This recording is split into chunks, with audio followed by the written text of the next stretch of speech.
¿Qué es una negligencia para que la gente entienda? Serían los daños causados a una persona a consecuencia de un mal funcionamiento del sistema sanitario.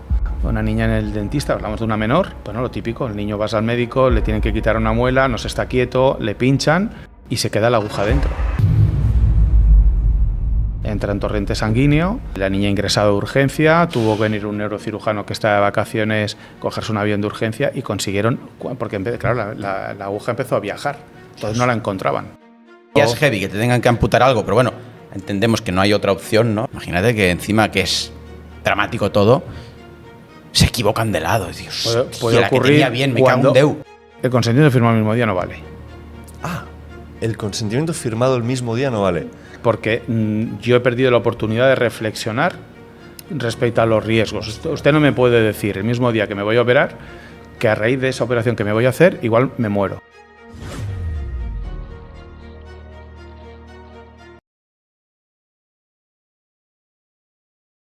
Bueno, bienvenidos y bienvenidas a Antifrágil Podcast. Esto es Antifrágil Podcast y hoy tenemos un entrevistado muy especial, aparte que es muy cercano a mí, a mi familia.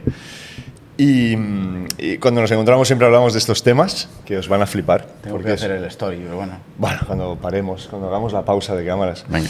Es un tema sobre negligencias médicas y es algo que muy poca gente conoce, es algo que sucede muy a menudo y es algo que mucha gente desconoce que pueda hacer algo al respecto, porque nuestro Señor Todopoderoso muchas veces nos asusta mucho, ¿no? Entonces, bueno, bienvenido, Tony. Muchas gracias. Tony, un placer que estés aquí. Un placer estar con vosotros. Gracias. Bueno, como siempre pasa, cuando yo traigo a alguien, Uri desconoce el tema que vamos a hablar casi, ¿no? Solo sabía que ni tu nombre sabía. Tenía en la agenda tenía apuntado abogado Omar. O sea, para que veas el nivel, ¿eh? O sea, yo te lo digo así. Esta es la verdad. Si quieres te lo decoro, te miento, lo que tú. No. Pero la puta verdad es esta. Yo soy partidario de decir las cosas de manera lo más clara posible. O sea, tenía a las 9 tal, abogado Aurelio, y después tengo dos invitados que como los he traído yo, ya con sus nombres y sus cosas. Ponías salir de casa a tal hora, llegar al estudio y sentarme, ¿no? O sea, me acabo de enterar, por ejemplo, de que es abogado, ¿vale? Pero ¿de qué tema, no? Porque el que viene después pues es otro tema. Y tú eres pues negligencias médicas. Exacto. Hostia, increíble. Derecho sanitario, sí. ¿Qué es una negligencia para que la gente entienda? A ver, sí. La gente entiende por negligencias médicas, pero es un concepto amplio, para que nos entendamos. Serían los daños causados a una persona a consecuencia de un mal funcionamiento del sistema sanitario, dicho así de manera global. Ahí podemos meter negligencias, errores. Entraríamos ya en temas semánticos, ¿no? Pero en definitiva yo he ido a un sistema sanitario, ya sea público o privado, a recibir una asistencia sanitaria, no ha sido la adecuada y esto me ha causado un daño. Entonces es cuando nosotros podemos entrar. Vale. Yo siempre explico que para que nosotros podamos trabajar necesitamos como dos patas. O sea, necesitamos que haya un mal funcionamiento del sistema sanitario y que haya un daño. De tal manera que si solo tengo una de las dos no tenemos el pack completo. Si yo tengo un daño, pero no es consecuencia de una negligencia médica, no voy a poder reclamar. ¿Por qué? Porque yo qué sé, yo voy y me operan, me van a abrir la barriga, me van a dejar una cicatriz. Pero esto no es una negligencia médica. Sí que es un daño, pero no es un producto de una negligencia médica. Y al revés, puede ocurrir un error médico que no me cause ningún daño. O sean daños muy, muy leves o porque se puede corregir sobre la marcha. Entonces, es que he estado a punto, ya, pero no te ha pasado nada. No ha habido un daño efectivo o el daño ha sido muy mínimo. Pues tampoco puede ser, seguramente será viable la reclamación. Por tanto, necesitaremos las dos patas. Los daños pueden ser subjetivos y objetivos, entiendo.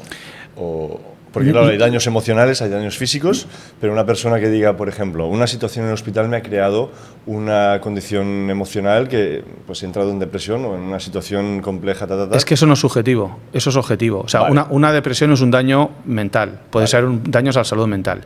Hay diferentes niveles. Vale. O sea, tú puedes necesitar tratamiento psiquiátrico, tratamiento psicológico o ninguna de las dos, pero se puede reconocer que a ti esa situación te ha causado angustia, lo que el Tribunal Supremo utiliza, que es una palabra muy castellana, zozobra.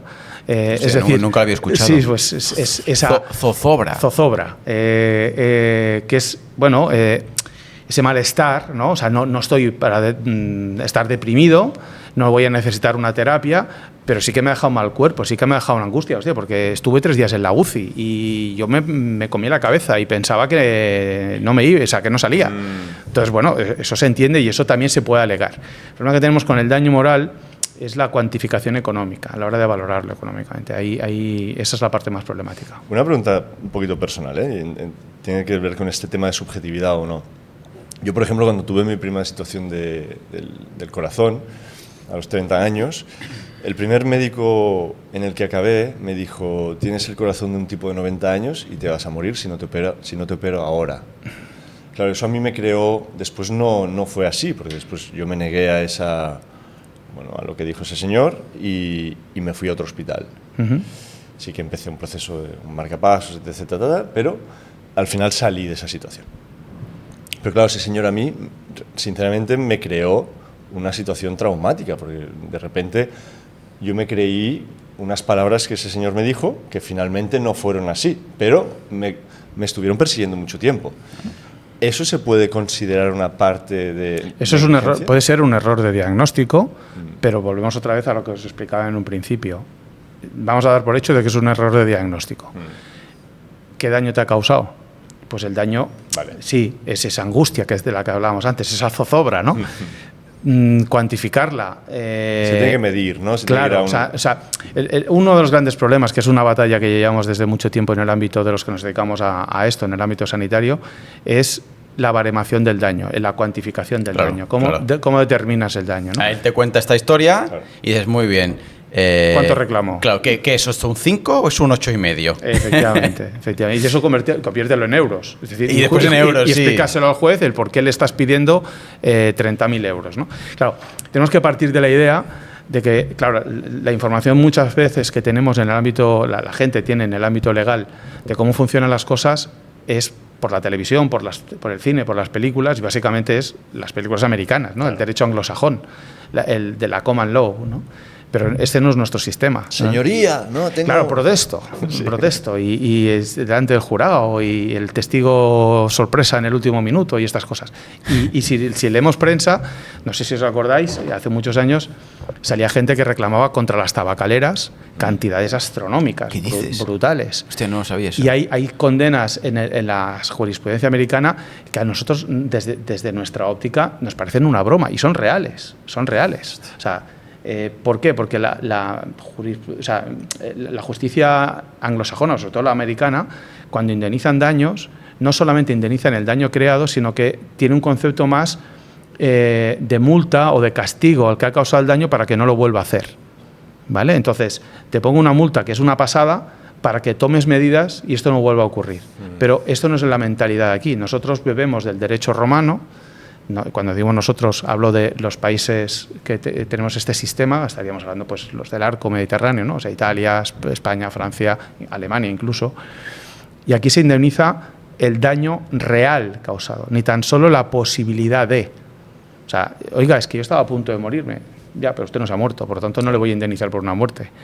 ¿Vale? Claro. Entonces, claro, tenemos que concretar el daño, objetivizarlo y convertirlo a dinero, ¿no? O sea, esto de las tabaqueras era gente que le había pillado cáncer de pulmón o lo que sea por fumar y dice, coño, me han vendido esto. Y no me han advertido de este riesgo. Entonces, se ganaron, pero claro, pedían no sé cuánto, millones y millones de dólares y había condenas. Se ha condenado a la tabacalera tal a pagar una burrada porque efectivamente no había la advertencia. Y recuerdo, cuando estaba en la facultad, corrían una serie de sentencias que algunas, claro, tú no sabes si realmente era un fake o era real, ¿no? Pero sentencias, pues no sé, un tío que se compra una caravana de estas enormes americanas y se coge una de esas carreteras de la Ruta 66 que son interminables, pone el piloto automático y se echa a dormir atrás.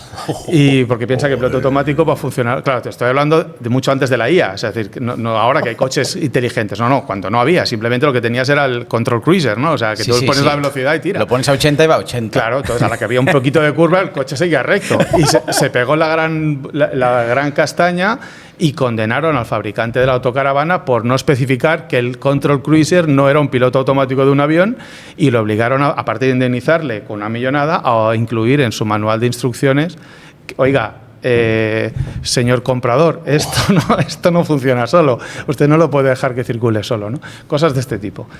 Wow, ¿y cuáles son?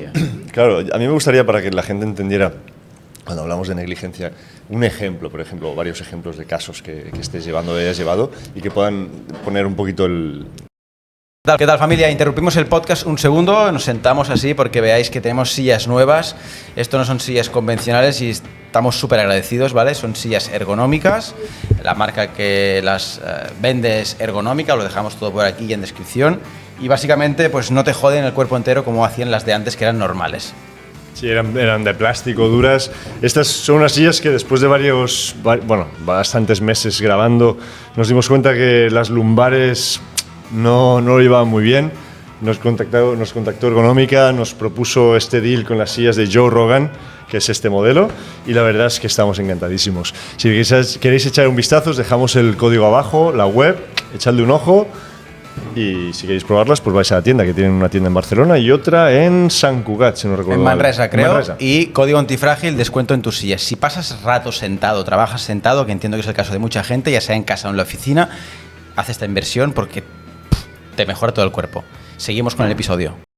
La casuística es enorme, ¿no? Entonces sí, hay muchísimos tipos. Uno muy recurrente, por ejemplo, son los retrasos de diagnóstico. Antes hablábamos de un caso que nos es muy cercano a los dos. Empiezo a tener un bulto, el médico me dice, no, esto es un quiste de grasa, vuelvo a cabo de un tiempo, oiga, que esto está creciendo, no se preocupe. Va pasando el tiempo, no se me hace ninguna prueba diagnóstica y cuando finalmente me hacen una prueba diagnóstica resulta que tengo un tumor en estadiaje 3, estadiaje 4, que los tumores van del 1 al 4, que igual a lo mejor ha hecho metástasis. Entonces, claro, las posibilidades de curación que yo tengo con un tumor estadio 4 no son las que tengo cuando está en un estadio primario, cuando está inicial. Entonces, el tratamiento tiene que ser mucho más agresivo y las posibilidades de supervivencia son mucho menores. Entonces, esto nos ocurre muchas veces. Entonces, claro, aquí lo que alegamos es lo que le llamamos una pérdida de oportunidad. Usted, por no hacer bien usted las cosas, yo he perdido la oportunidad, he perdido oportunidades de curarme. Cuando yo tenía el tumor pequeñito, tenía estadísticamente un tumor de este tipo, un carcinoma de este tipo, en estadiaje 1, tiene un 80% de curarse a 5 años. Y ahora en estadiaje 4 solamente es un 20%. Pues por el camino he perdido un 60%, ¿no? Y esto se reclama. Esto es un caso, esto suele ocurrir mucho, por ejemplo. Entiendo, ¿no? que en España esos casos suceden mucho, porque claro, en España, sobre todo en la seguridad social, el gap, o sea, los timings son muy largos, ¿no? Sí, ocurre. Entonces, las pérdidas de oportunidad ocurren en la seguridad social y también en la privada, pero sí, ocurren en las dos, sí. Y ahí entramos en el punto de, hostia, claro, dar por hecho de que es así y no plantearnos incluso que podríamos pues reclamar el hecho de que no, porque estamos tan acostumbrados a que las cosas no, a mí he tenido mala suerte, sí, me ha tocado a mí y o me han dado cita en 7 meses y claro, todo el mundo está igual, ¿no? Porque claro, todo el mundo tiene que esperar. Alguien le tenía que pasar, claro. Efectivamente. No, esto es un poco la mentalidad que afortunadamente poco a poco va cambiando. O sea, todavía no estamos a nivel yankee, o sea, no estamos como los hospitales americanos dicen que hay abogados repartiendo tarjetas, no estamos así. La gente no tiene todavía esta mentalidad, pero sí que se va notando un cambio de tendencia a la reclamación. Vale, entonces un ejemplo es el tema de los tiempos, ¿no? Otro ejemplo, ¿qué podría ser? Perdón, el de los tiempos debe ser muy común, porque sí. Lo has comentado y me ha venido ya un caso cercano que me contaron hace un añito y pico que le pasó exactamente esto. Sí. Tengo un bultito, no, es no sé qué de grasa y tal, pim, pam, pam, pam. Y volvió la mujer porque, hostia, me molesta, pim, pam, pam. Y al final, coño, sí, ¿qué tal? Y, claro. Hostia, no, a ver, que luego hay que entrar al detalle del caso concreto y hay veces que la clínica que da, la apariencia que tiene, no hay motivo para decirle al médico, oiga, usted lo ha hecho mal, no, a veces hay errores, pero al médico hay que exigirle, o sea, el sistema nuestro, lo que nos establece el Tribunal Supremo, y si utilizo terminología demasiado técnica, se me escapa, me lo decís, es que lo que nos dice es que lo que no le podemos exigir al médico es que nos cure. Lo que sí que le podemos exigir es que utilice todos los medios que están a su alcance para intentar curarnos. Entonces se dice que el sistema nuestro es una medicina de medios, no de resultados. Entonces, si usted me podía haber hecho una eco, que es una cosa muy sencillita, que cualquier ambulatorio la tiene, y con eso me lo hubiera podido detectar y no me lo ha hecho, ahí hay un mal funcionamiento del sistema sanitario. ¿Me explico? Wow, es que es un temazo, porque es lo que dices, ¿no? Vienen flashes a la cabeza de un montón de situaciones que se dieron, en mi caso, con amigos o familiares, se dieron por hecho, pero que seguramente, visto desde o acompañado por un abogado, de repente empiezas a ver opciones, ¿no? ¿Cuál es el momento en el que una persona se tendría que preguntar, aquí podríamos estar hablando de una negligencia? Yo creo que el error médico todo el mundo lo percibe cuando ha ocurrido. Otra cosa es que tú hagas un trabajo mental interno de asumirlo y decirlo, esto es lo que me ha tocado, en plan místico, ¿no? ¿Sabes? Es decir, que bueno, yo he nacido más feo que los demás, pues ¿qué vamos a hacerle? O digas, no, esto no puede ser y me voy a informar. Pero yo creo que todo el mundo está viviendo, porque cuando tú estás enfermo ves lo que te están haciendo y ves que ha pasado algo, que eso no es normal. Entonces ese es el momento para, al menos, pues para pedir asesoramiento. Luego, igual no es el momento todavía para reclamar, porque hay que esperar muchas veces. A nosotros nos ocurre de todo. Nos llega gente que está en pleno proceso curativo, pero que ya le han saltado las alarmas y les decimos, no, espérate. Y gente que viene demasiado tarde. Y claro, también hay unos plazos para reclamar. Es decir, no puedes... hay que hacerlo cuando hay que hacerlo. Y si esperas demasiado, puedes perder la opción de reclamar.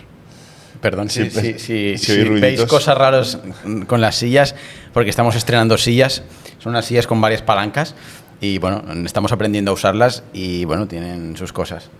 es que he tocado el pistón y... son sillas con... Me quería tirar para atrás y no me acordaba, tío. Son de ergonómica, nuestro amigo Paul, y tiene una posición... Son las de Joe Rogan, por cierto. Sí, vais a flipar, o sea, ya vais a ver el clip de promoción de las sillas, vais a ver todo cuando toque, pero que son la hostia y nos van a ayudar muchísimo porque, como decíamos, aquí pasamos un montón de horas y, joder, vaya mejora, ¿no? O sea, pasar de unas sillas de plástico de tipo un 4 normales que te revientan la espalda, pues a algo súper ergonómico que tiene un montón de beneficios. Ya hablaremos de ello. Quería hacer una puntualización yo. Tío, ya me dirás cómo me tiro para atrás, ¿eh? Ah, vale, ya está. Sí, va sola. Sola. Es solo empujar. Hay cosas que no hace falta ver cómo van, ¿no? Papá, ¿cómo se hacen los hijos? Ya lo verás. Tranquilo. Ya te llegará. Sí, lo difícil es no hacerlos. Oye, aquí hay un tema, por ejemplo, yo que desde que fui padre, pues me enteré de una serie de cosas del tema del parto, protocolos de parto y tal, y curiosidades. Hay veces que no puedes no darte cuenta de que está habiendo una negligencia. Ya me dirás tú, ¿eh? Si a lo mejor no, Uri, esto no es una negligencia. Yo me meto en el barro. Porque, por ejemplo, se ve que a nivel legal, y desconozco el tema, a nivel legal, cuando una mujer entra al hospital embarazada para parir, hay una serie de cosas que no se pueden hacer sin preguntarle, ¿no? Y las hacen sin preguntar. Entonces, en ese sentido también podríamos hablar de negligencia, pero la mujer, si no se ha informado, no lo sabe. Hablan de... He escuchado términos del rollo violencia obstétrica y ese tipo de cosas. ¿Qué sabes al respecto? A ver, el tema de negligencia, ya os he dicho, como semánticamente puede ser muchas cosas, me gusta más hablar a mí de deficiente asistencia sanitaria, que es un concepto, porque a veces no todo es una negligencia. En la negligencia tú tienes que ser llevar a cabo una conducta muy contraria a lo que se debería hacer, ¿no? O sea, eres realmente malo, eres negligente en tu trabajo. Entonces, vamos a coger un concepto más amplio, ¿no? A ver, la medicina tiene que respetar algo que se llama la autonomía del paciente. Hay leyes al respecto. Vale. Entonces, el cuerpo es mío, yo decido sobre mi cuerpo. Por tanto, por ahí iba yo. Claro. Entonces, tú no puedes, por muy médico que seas, la decisión última la tengo que tomar yo. Y ahí entramos en un concepto que es el del consentimiento informado. Consentimiento es que yo consiento la actuación médica una vez tú me informes de los riesgos, beneficios, alternativas y demás. Entonces, estos consentimientos, cuando estamos hablando de pruebas invasivas, tienen que ser por escrito, te tienen que dar un plazo de reflexión, tú tienes que poder valorar y decir en tu casa lo quiero hacer, pros, contras, etcétera. Que nadie. Luego vamos a la práctica. Esta es la teoría. Te iba a decir, claro. Esta es la teoría. Y además lo de las alternativas, y ahora sí que sé, pero lo de las alternativas me ha hecho mucha gracia porque ni las conocen mucho. Pero bueno, sí. Esta es la teoría. Cuando son actos no invasivos, no es necesaria tanta formalidad, porque al final. Claro, y luego la barrera, el límite entre una cosa y la otra es muy débil. Es decir, cuando yo voy a que me pongan una vacuna, me tienen que hacer firmar, es un acto invasivo, no es un acto invasivo, lo estoy consintiendo. Bueno, el consentimiento verbal vale en determinados casos, en una intervención quirúrgica no vale, por ejemplo. ¿Vale? Luego, la violencia obstétrica.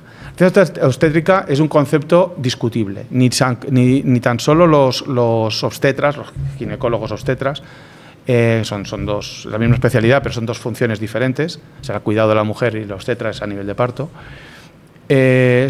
Todos coinciden en que eso exista como tal. Eso es un concepto creado. Hay piques, ¿no? Aquí hay un poco de controversia. Totalmente. Entonces, la violencia obstétrica hace referencia así a brochazos gordos a las situaciones en las que se desmerece a la mujer y no se tiene en cuenta su condición en el proceso de partos, básicamente, pues eso, cómo se siente, cómo está tratada y tal. Entonces, pongo como ejemplo, ¿no? Imaginaros una mujer que está de parto y está en proceso de dilatación. Y, por tanto, pues eso, está, ya sabéis, las camillas, piernas abiertas mientras está dilatando y demás, y viene el médico y te trae a residentes y te dice, mira, esto es una dilatación de 3. Claro, la mujer allí con las piernas abiertas y pasa, claro, desde el punto de vista médico está muy bien, o sea, hay que informar, pero claro, esa mujer ha prestado su consentimiento a que 4 personas la vean en esa situación. Claro. Entonces, eso le crea una violencia. Entonces, esto podría ser violencia obstétrica. Entonces, de hecho, hay una compañera que se dedica a Derecho Sanitario de Madrid, que ha trabajado mucho este tema y ha conseguido incluso condenas para España por violencia obstétrica, para el sistema español.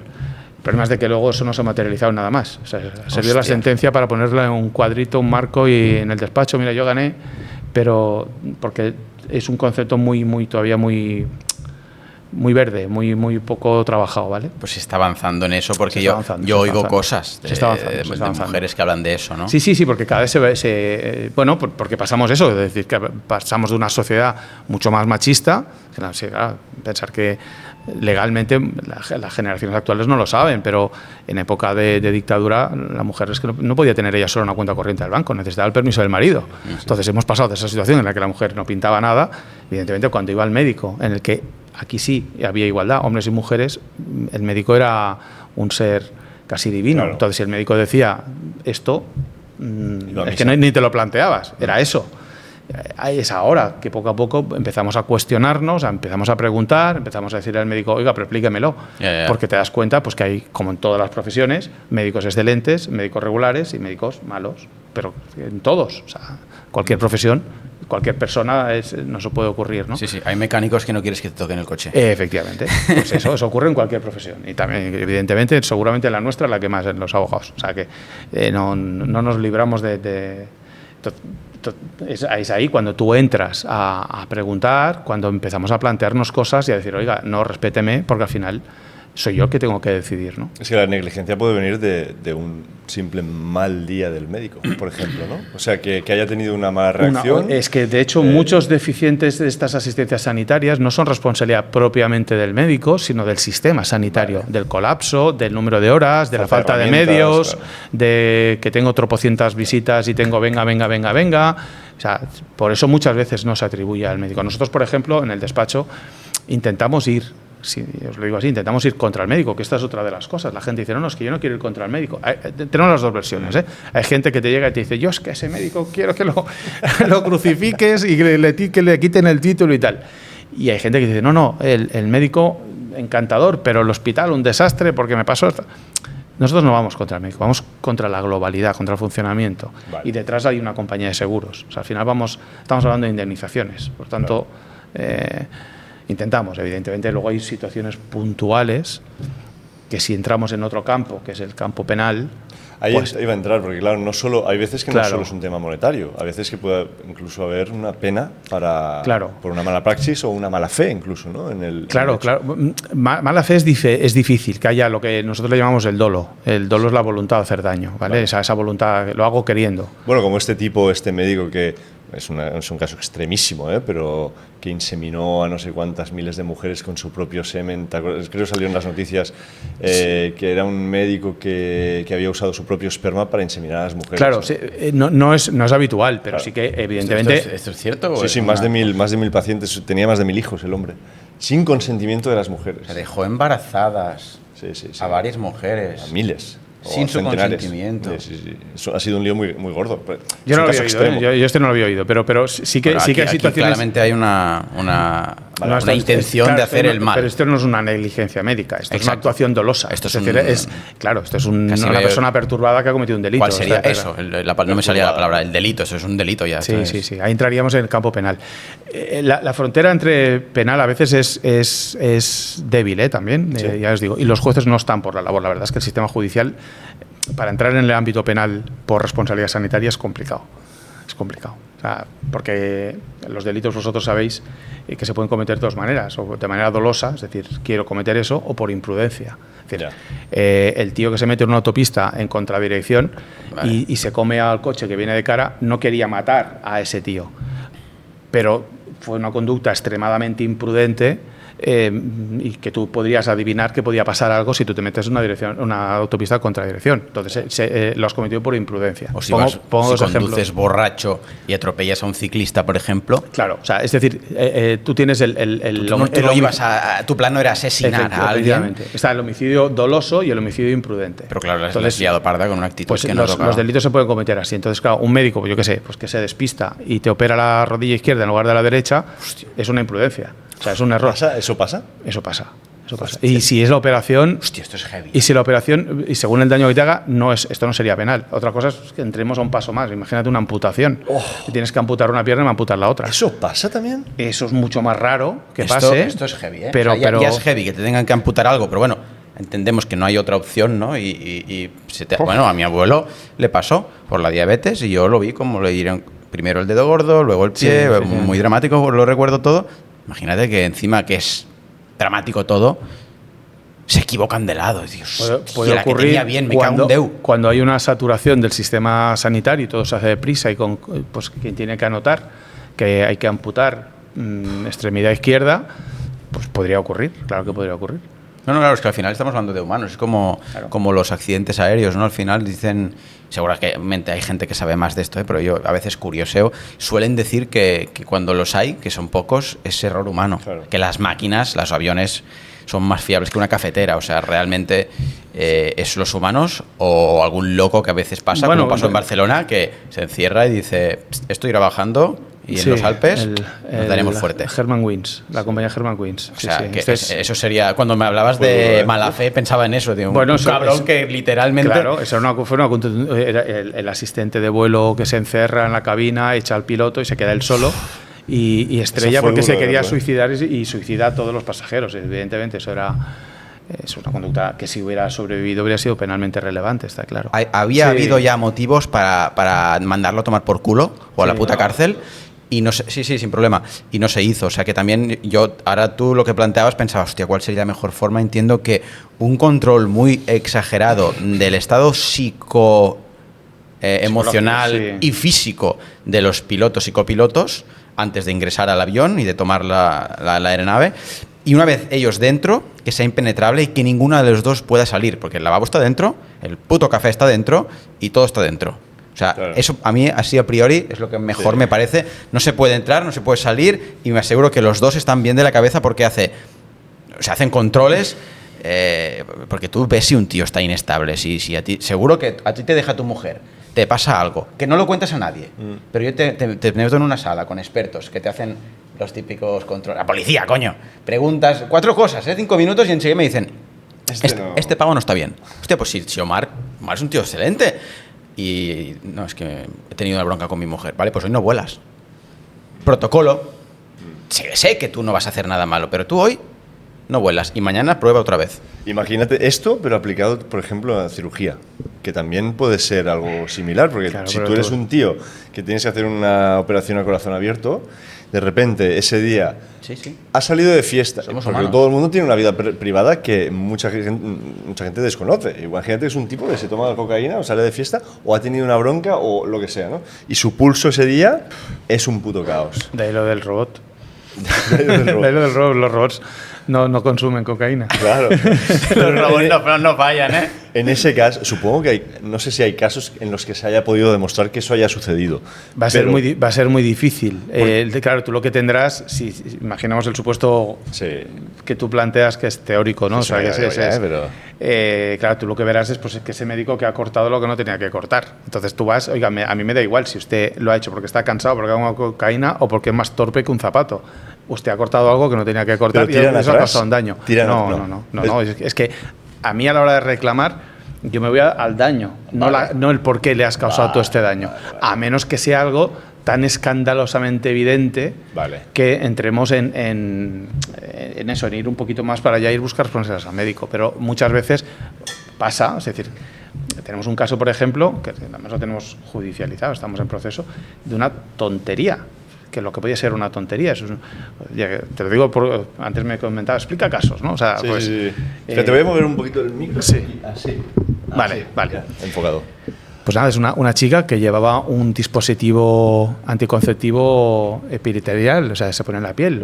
Sabéis que aparte de los DIU y demás, hay uno que se pone debajo de la piel. No sabía yo. Bueno, pues, Pero bueno. pues existe. Entonces es muy superficial y esto es de cirugía ambulatoria. Esto te lo ponen y te lo quitan en el ambulatorio. Esta chica ya había llevado uno, se puso un segundo y se iba a poner el tercero. Entonces, porque hay que irlos cambiando.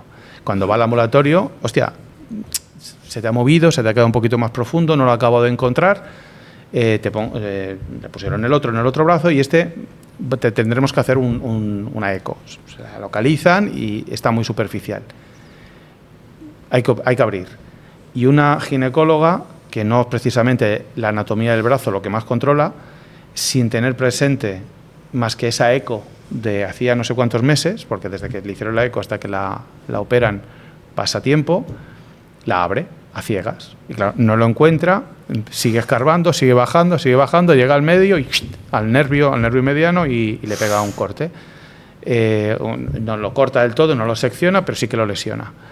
La chica se ha quedado con la mano en garra, ha perdido su trabajo, además era conductora de tranvía, ha perdido todos los carnets por no realizar una operación con medios de saber dónde estaba ese dispositivo, ¿no?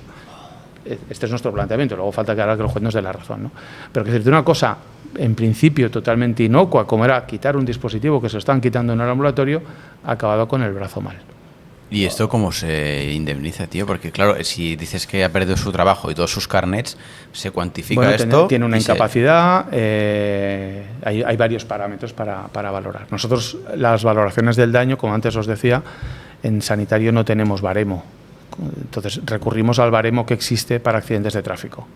Entonces aplicamos el baremo de los accidentes de tráfico. ¿Y la compañía de seguros? Pues a pagar aquí lo que toque, ¿no? De momento no quieren pagar. O sea, Hostia. de momento está el tema, estamos en negociaciones, pues seguramente tendremos que ir al juzgado y veremos si luego llegamos a algún acuerdo o tenemos que esperar la sentencia. Pero, claro, nosotros baremamos en función del daño causado, es decir, hay que tener en cuenta, esta señora ganaba bien, ahora pasa una incapacidad, tendrá que buscarse otro trabajo que no necesite una finura en las manos, porque no le ha quedado totalmente en garra, la han podido recuperar un poquito, pero evidentemente no está bien, unas cicatrices de la leche, y claro, ella tenía carne de conducir de camión, de autocar y tal, nada, y tenía que buscar otro trabajo de otro tipo. Entonces, claro, es que es un cambio de vida brutal, con 40 años. O sea, partiendo de una situación que a priori no era ni peligrosa, pero puede ocurrir. Entonces, la cirujana, nos tenemos que plantear si la ginecóloga lo hizo porque no estaba fina, porque había salido de fiesta. No, o sea, lo hizo mal y seccionó. Entonces, lo que miramos es a nivel objetivo. ¿Adoptó las medidas que tenía que adoptar? ¿Podía haber hecho algo más para asegurarse dónde estaba? Sí. Pues entonces lo hizo mal. Entiendo también que en ese caso no solo medís la parte física y una parte emocional muy dura, que es empezar tu vida de cero. Con todo aquello que habías construido, de golpe no te queda nada. Claro, por eso nosotros necesitamos que eso se pueda objetivizar. Porque a mí, si la persona lo sufre y no lo manifiesta o sea, si tú me vas a terapia, yo le voy a pedir a tu psicólogo que me haga un informe.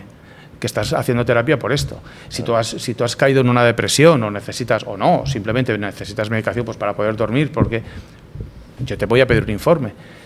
Pero si yo no tengo nada de eso, si tú solamente me lo cuentas a mí, va a ser muy difícil que yo delante de un juez le diga, es que esta señora, o sea, hay parte que sí, que el juez puede entender que por pura lógica está, pero si no tengo un daño concreto va a ser muy difícil evaluarlo. Yo tengo no me quiero, o no sé si quiero, ¿no? Porque como lo voy a hacer, a lo mejor quiero, ¿no? Pero desviarme del tema, si me disculpáis un poquito, podemos volver cuando queráis, pero es pregunta curiosa que me ha surgido, además luego viene un abogado, y no siempre vienen abogados, ¿no? Es un tema que desconozco, a lo mejor digo una parida, pero un juez se basa en... O sea, él tiene la última palabra y determina la vida de una persona. O sea, si te vas a la puta cárcel o si tienes cierto castigo, cierta multa. O sea, no es poco, ¿no? Entiendo que después se quiere ir a tomar un café y estar tranquilo. Entonces, un juez se basa en lo que ocurre en el juicio. Entonces, estos dicen esto, estos dicen esto.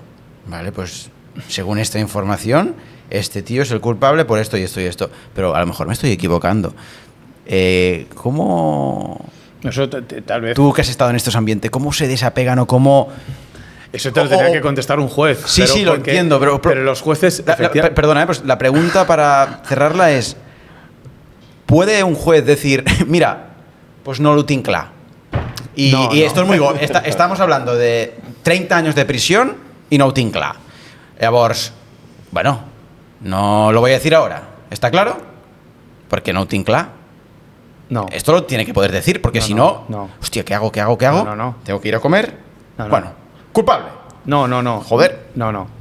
A ver, es que son ámbitos muy distintos. En el ámbito penal, que es el que tú estás planteando, si no lo tiene claro, ante caso de duda, lo que dice la ley es que en caso de duda es a favor del reo. Es el famoso indubio pro reo. Es un latinajo que dice eso, indubio, en caso de duda, a favor del reo, del acusado. Es decir, si no ha quedado claro si tú has cometido el delito o no has cometido el delito, ¿sí? Ante la duda se te exculpa. No se te dice que seas inocente. Lo que se te dice, que eso es un concepto que también hay que explicarlo, que la gente, cuando absuelven a alguien, no se está diciendo que no haya hecho eso. Lo que se está diciendo es que no hay pruebas suficientemente claras como para decir que eres el autor del delito, que es diferente. O sea, ser inocente es que queda claro por eso que tú en no las noticias hablan mucho del presunto. El presunto culpable. Primero porque todo el mundo es presunto, porque tienes derecho a la presunción de inocencia. Hasta que no hay una sentencia que te condene, tú eres inocente, hasta que se demuestre lo contrario.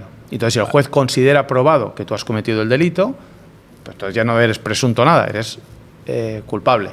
Que luego se podrá apelar y eso se podrá revocar, pero de momento ya hay una sentencia que dice que eres culpable. Pero si el juez no lo tiene claro, porque tiene dudas razonables de lo que debe hacer, según la ley, es absolver por el principio de presunción de inocencia y no condenar. Hablamos del ámbito penal.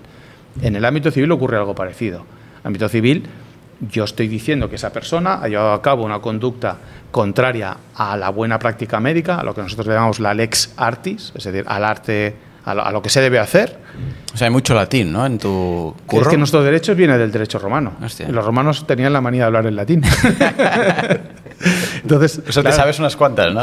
Bueno, son latinajos que vas aprendiendo con le llamamos así, expresiones latinas y se utilizan. Sí, bien. Bueno, pero es que se utilizan en el día a día. Entonces, no hay muchas más que al final no utilizas, pero sí, algunas sí. Entonces, lo que te decía, ¿no? El juez al final lo que va a ver es si le ha convencido una de las dos partes. Por las dos partes vamos a llevar médicos especialistas, unos diciendo que las cosas se han hecho mal y el otro diciendo que se ha hecho como se tenía que hacer. Correcto, claro, entonces, por eso. Entonces, al final el juez se va a creer más a uno que al otro y al final dictará su sentencia en función del que le ha convencido más. Y él considera probado que bla, bla, bla, bla, bla, o considera que no se ha probado bla, bla, bla, bla, bla. Es que me parece muy heavy, porque tú dices lo que tengas que decir porque es el juez, te vas a comer en tu casa y dices, coño, a mí me pasan estas cosas, ¿no? Que tomas una decisión y pues dices, hostia, no, voy tal. O sea, me lo replanteo, lo quiero ver desde otro prisma. Imagínate que se trata de un tío de 30 años de prisión, de eso que me ha dicho el no sé si se llama fiscal, o sea, Sí, ese tío en el juicio, pues sí que tiene más sentido del que en ese momento he visto. Por eso se exige que las Entonces, sentencias sean fundamentadas. O sea, tú no puedes decir, blanco, ¿por qué? Por mis narices. No. O sea, tú tienes que justificar. El juez está obligado a justificar su decisión, que luego tú la puedes compartir o no, y puedes decir que no que no estás de acuerdo, y la puedes apelar y decir, oye, la justificación que ha hecho pues no me parece correcta, o no me parece débil, o me parece infundada, o me parece que se equivoca. Pero el juez tiene que fundamentar la sentencia. Y si no la fundamenta, la falta de fundamentación ya de por sí es un motivo de apelación de la sentencia, porque eso es una ilegalidad. Es decir, las sentencias tienen que estar todas fundamentadas. Hostia. Supongo que habrá mucha gente, bueno, no sé, mucha, pero algunas personas habrán pensado, claro, instituciones tan potentes y grandes como la sanidad pública, que al final ahí debe haber burocracia y gente que lleva 200 años trabajando ahí. Deben tener muchos contactos, debe haber muchas influencias, debe haber lobbies, debe haber contactos con el gobierno, debe haber contactos con incluso temas de jueces y demás. Hay veces que se cubren entre ellos. Habéis encontrado situaciones en las cuales para demostrar pruebas, porque eso es el tema, ¿no? Demostrarlo. Porque mucha gente debe pensar, sí, yo considero que ha habido algo, una negligencia, algún problema, pero ¿cómo cojones demuestro yo esto, ¿no? Que ese es vuestro trabajo, entiendo. Efectivamente. Eso es lo que nosotros, a ver, aquí cada uno, todos los despachos que nos dedicamos a esto, que realmente los que nos dedicamos 100% a sanitarios somos 4 frikis. O sea, sí. Realmente... Es un nicho muy específico. Sí. A ver, hay mucha gente que puede llevar puntualmente una negligencia médica. Esto, bueno, te llega, cualquier abogado está habilitado a hacerlo. Pero que nos hayamos centrado, hayamos hecho formación específica, y que intentemos estar al día, pues al final nos acabamos conociendo a nivel estatal, porque nos reunimos en los congresos, nos conocemos, ¿vale? Y los peritos, es lo mismo que los médicos que contratamos para que hagan de perito y informen. Tampoco es fácil, pero al final los que nos dedicamos los conocemos porque nos compartimos y porque trabajamos con el médico tal y al final los conocemos, ¿no? Ahora se me ha ido un poco el hilo de lo que iba a decir. El tema de las pruebas, ¿no? El tema de las pruebas. Claro, nosotros, por ejemplo, lo que trabajamos cuando alguien nos plantea una situación, lo primero que hacemos es, primero de todo, conseguir la documentación y, segundo, antes de plantear una reclamación, buscar al perito y decirle, ¿tú esto lo ves viable? ¿Tú ves médicamente defendible que ha habido una mala praxis médica? Porque yo, como usuario de la sanidad, puedo ver que sí, me puede parecer injusto, pero yo lo que necesito es una defensa técnica de un médico diciendo, de un colega de su misma especialidad, que me diga que eso está mal. Entonces, antes hablábamos de ginecología. Pues si yo considero, pues yo qué sé, que se tenía que haber hecho una cesárea urgente y no se ha hecho, y eso ha ocasionado un sufrimiento fetal y ha ocasionado una hipoxia, quien voy a necesitar que eso me lo ponga en blanco sobre negro y lo defienda va a ser un ginecólogo obstetra, porque al juez le va a decir, mire, oiga, yo soy hoy obstetra, yo traigo niños al mundo y yo sé leer un registro cardiotocográfico y yo sé cuándo hay una bradicardia y hay que hacer cesárea, ¿vale? Y aquí se tenía que haber hecho porque hay 3 bradicardias y hay ¿me explico? Si el médico te dice que eso no lo ve viable, que no lo puede defender, vale, se cierra. Yo ya no sigo. A ver, puedo pedir la opinión de otro médico, pero si no tengo ese médico, yo no lo voy a dar para adelante. O sea, yo no voy a empezar la casa por el tejado, no voy a poner primero la demanda y luego preguntarle al médico. Primero hay que saberlo. Entonces, yo sí que puedo ver la viabilidad jurídica. Si tú me vienes porque tú crees que tu abuelo sufrió un retraso diagnóstico de un cáncer hace 3 años en la sanidad pública, te diré, pues mire, igual usted tiene toda la razón del mundo, pero le ha pasado el plazo para reclamar. Por lo tanto, no hace falta que empecemos a mirar nada, porque no puede usted reclamar, porque ha tardado demasiado. Esa sí que la puedo mirar yo, ¿no? Hoy en día me da la sensación de que... En la familia he visto varios casos de accidentes, por ejemplo, a nivel de tráfico, y en el pasado, hace muchísimos años, las indemnizaciones eran mucho más alegres. Había mucha más alegría a la hora de pagar indemnizaciones. Al menos esa era la sensación que me daba. Y que con los años se hizo un poquito más complejo. ¿Estoy equivocado? ¿Cómo va? A ver, aquí hay un cambio.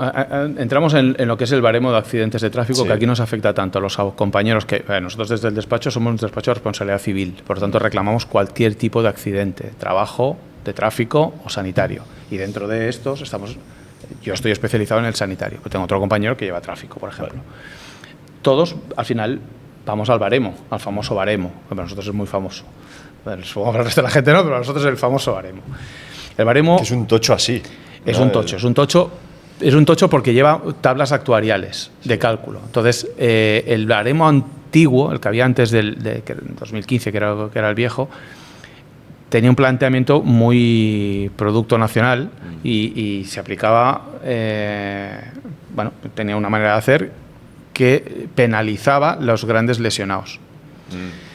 Pero era único, o sea, era diferente a Europa. Entonces, a efectos de homologar un poco con Europa, se hizo una reforma, y aquí sí que, antes hablabas tú de lobbies, aquí sí que hubo un lobby bastante importante por parte de las compañías de seguros. En el 2016 fue, ¿verdad? El cambio 15, de creo que fue 15, sí, es la ley 15, sí. ¿O 15? Sí, yo diría que 15. Ahora bueno, sí, como que por el... Estoy sí, tuve que leer, poco, sí. Hubo el cambio y, en cierta manera, consiguieron algo que, o sea, sí que es verdad que se vendió, pues que los grandes lesionados mejoraron la indemnización y se tenían en cuenta situaciones que hasta ese momento no se tenían en cuenta, como la necesidad de ayuda a tercera persona, como la adaptación de la vivienda, todas estas cosas antes no se tenían en cuenta. Por lo tanto, un gran lesionado saca más dinero con el nuevo baremo que con el viejo, pero se castigó, se penalizó lo más común de todos los accidentes, que son los pequeños accidentes por alcance, los famosos latigazos cervicales. Claro. Entonces, estos se pagan menos ahora que de lo que se pagaban antes. Porque decían que había mucha subjetividad en ese caso, ¿no? Porque la gente, por las famosas cefaleas que no se pueden justificar, porque es algo que tú te tienes que creer, no tengo cefaleas, tengo mareos, ¿no? Porque igual estoy equivocado, pero no sé si existe una máquina donde te digan, sí, usted tiene cefaleas. No existe. Entonces, claro, te tienes que creer. Y yo, es que en esa época estaba dentro del sector de los seguros. Tenía una empresa enviábamos médicos a hacer visitas de este tipo, ¿no? Y sí que es verdad que los latigazos desaparecieron de golpe. No, siguen habiendo latigazos. O sea, sí, lo que pasa es que la indemnización fue distinta. Es más pequeña. Entonces, la compañía, como hablamos de cantidades pequeñas, pero es que aquí tampoco te puedo dar una información exacta porque no es mi sector, yo no llevo latigazos, ¿no? Pero sí que existen, sí que se reclaman. O sea que aquí entramos en la sistemática. La compañía te hace una oferta a la baja. A veces al cliente no le salirle a cuenta reclamarlo y judicializarlo y acabas tragando. Es un tema complicado. A ver, el latigazo existe. O sea, si tú estás con el vehículo parado y te dan un viaje por detrás y tú no te lo esperas, claro, tu cabeza va a hacer un movimiento hacia atrás, entonces puede ser de mayor o menor intensidad, pero inocuo no es. Entonces, claro, negarte entonces las compañías evidentemente han intentado evitarlo, pues no, es que usted ya tenía antes una desviación. Claro, oiga, es que perfecto, si nos ponemos a analizar, yo no he tenido nunca un accidente de tráfico, pero si me mira seguro que encuentra que tengo algo. Entonces, pero ya te digo, o sea, nosotros las compañías han conseguido, creo, ahorrar mucho dinero con las pequeñas, pero las grandes lesiones se indemnizan mejor. Claro, nosotros, desde el sanitario, estas pequeñas no nos afectan. O sea, nosotros vamos a lesiones importantes, porque es por lo que antes os decía el tema económico, ¿no? Y también tienen en cuenta, entiendo, con este nuevo baremo, los hobbies, incluso el lifestyle de la gente. No sí. Es decir, esta señora que es lo que se le llama la pérdida de calidad de vida. Exacto. Es decir, aparte del tema laboral y demás, pues claro, yo no puedo practicar deporte, no puedo ir en bici. Me afecta a mis relaciones personales. Claro, una persona, pues, por ejemplo, pues que se ha quedado con una colostomía, con la bolsita, o tiene con pérdidas de orina y demás, pues evidentemente esta persona, estoy pensando en un caso real, esta persona pasó a encerrarse en su casa porque le daba vergüenza salir, porque claro, ella misma olía cada día que ella olía pues a pipi o a caca y no quería que nadie más oliera y se moría de la vergüenza y se encerró en casa con el daño psicológico que eso supone. Claro, evidentemente que le afecta a su relación social ese daño, ¿no? Wow. Claro, es que hay situaciones realmente heavies. O sea, recuerdo uno de los primeros casos que tuvimos en el despacho, es una señora que le diagnosticaron un cáncer de estómago, pensaban primero que le afectaba a medio estómago, le programaron una operación de quitarle medio estómago, se reunieron en comité, decidieron eso, y estando dentro del quirófano, la cirujana no lo vio claro, se dejó la puerta abierta y le estirpó el estómago entero. Cuando lo llevan a analizar, resulta que no era un cáncer. No le tenía que haber estirpado nada. ¿Qué dices? Entonces, esta señora, a raíz del problema, cuando aquí cada uno reacciona como reacciona sin el estómago, esta señora tenía problemas para absorber nutrientes, adelgazó la tira, Y empezó eso, pues con pérdidas, diarreas continuas, demacrada. Bueno, le jodieron la vida.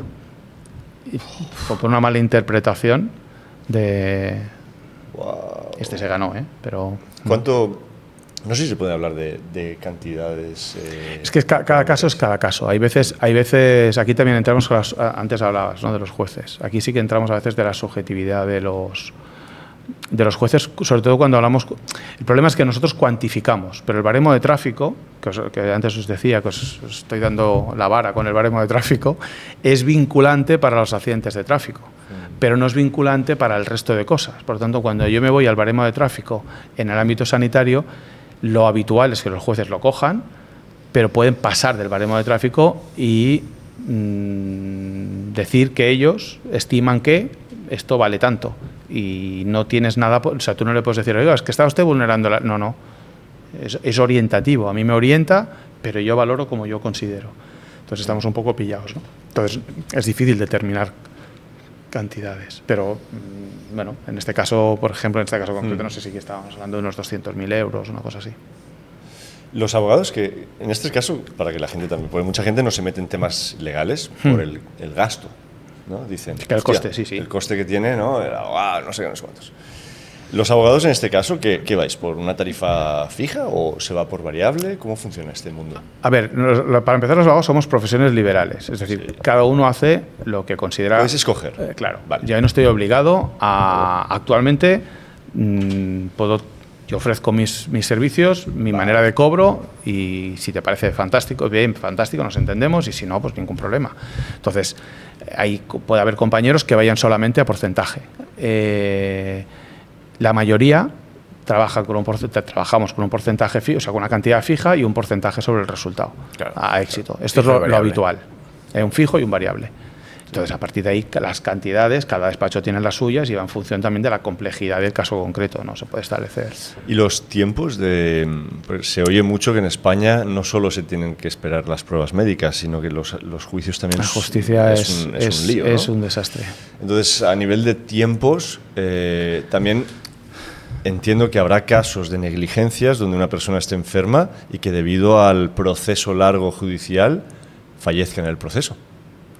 Ahí, al haber un fallecimiento, también tienes que cambiar digamos, el objetivo al que vas, porque claro, ya no es una negligencia, es negligencia y la espera o la situación que haya habido ha llevado a un fallecimiento. En esos casos, ¿cómo actuáis? A ver, no cambiamos el objetivo, porque el problema, o sea, la indemnización es la misma. Lo que hay es una técnica legal que es la subrogación procesal. Es decir, cuando tú estás pleiteando en nombre de alguien y este alguien fallece, sus herederos se subrogan en la reclamación que tenía él. Es más complicado cuando fallece antes de poner la demanda. Entonces, aquí sí que el derecho a reclamar que no se ha manifestado, se transmite. Aquí tenemos teorías que el tema es más complejo y es muy técnico ahora como para plantearlo aquí, ¿no? Sí. Pero es más complicado ahí. Pero cuando tengo puesto una demanda, no solo sanitaria, sino de cualquier tipo, es decir, reclamación de un, yo qué sé, un proveedor, ¿no? O sea, no me paga el cliente, le pongo una demanda y tengo un accidente de tráfico y me muero. Pues el hijo se puede subrogar en nombre de su padre y cuando era mi padre el que reclamaba, ahora soy yo, y si se gana el juicio el dinero va para mí, que soy su heredero, ¿no?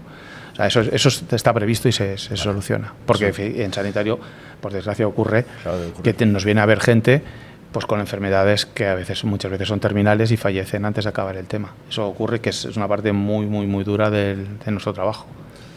¿Cuál es la...?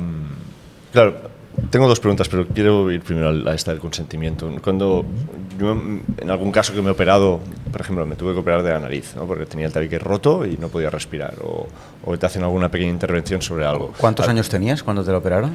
23, creo. 23. Pero no podía respirar nada, ¿eh? O sea, yo tenía una Z, como el zorro aquí dentro, y no podía respirar.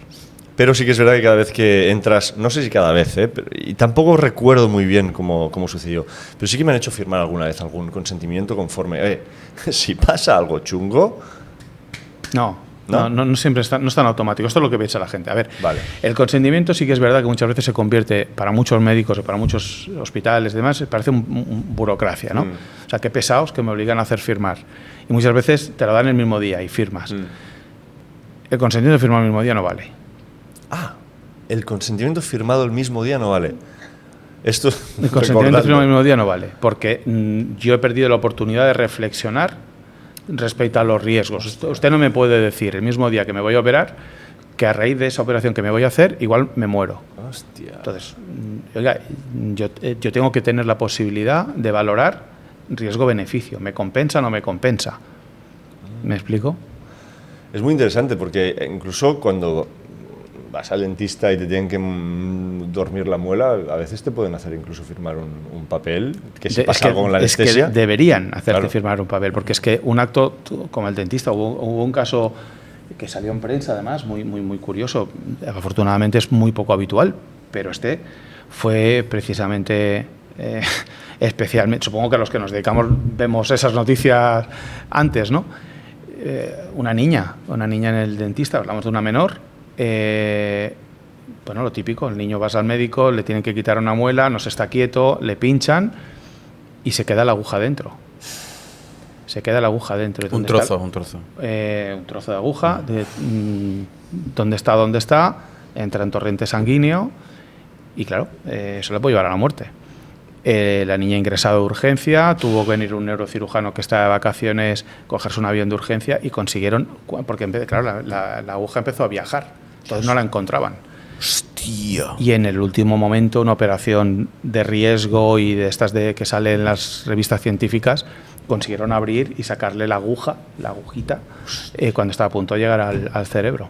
¿En serio? Y esto todo en un dentista. Hostia, No, un neurocirujano que vino en el avión.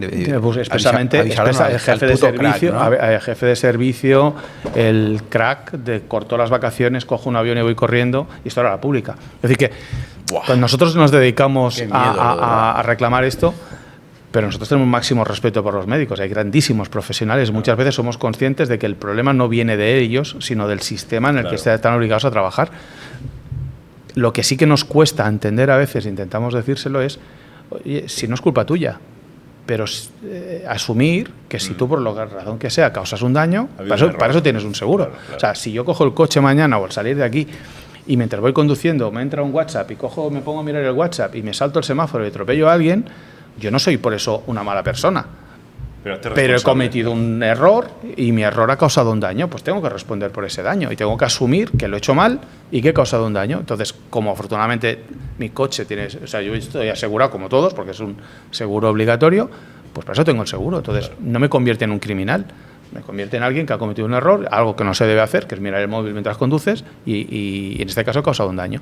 Pues eso es lo mismo, o sea, cualquier profesión puede causar un daño y si te equivocas, seguimos con los latinajos, errare humanum est, ¿no? Equivocarse es de humanos, pues hay que asumir las consecuencias y no hay más, ¿no?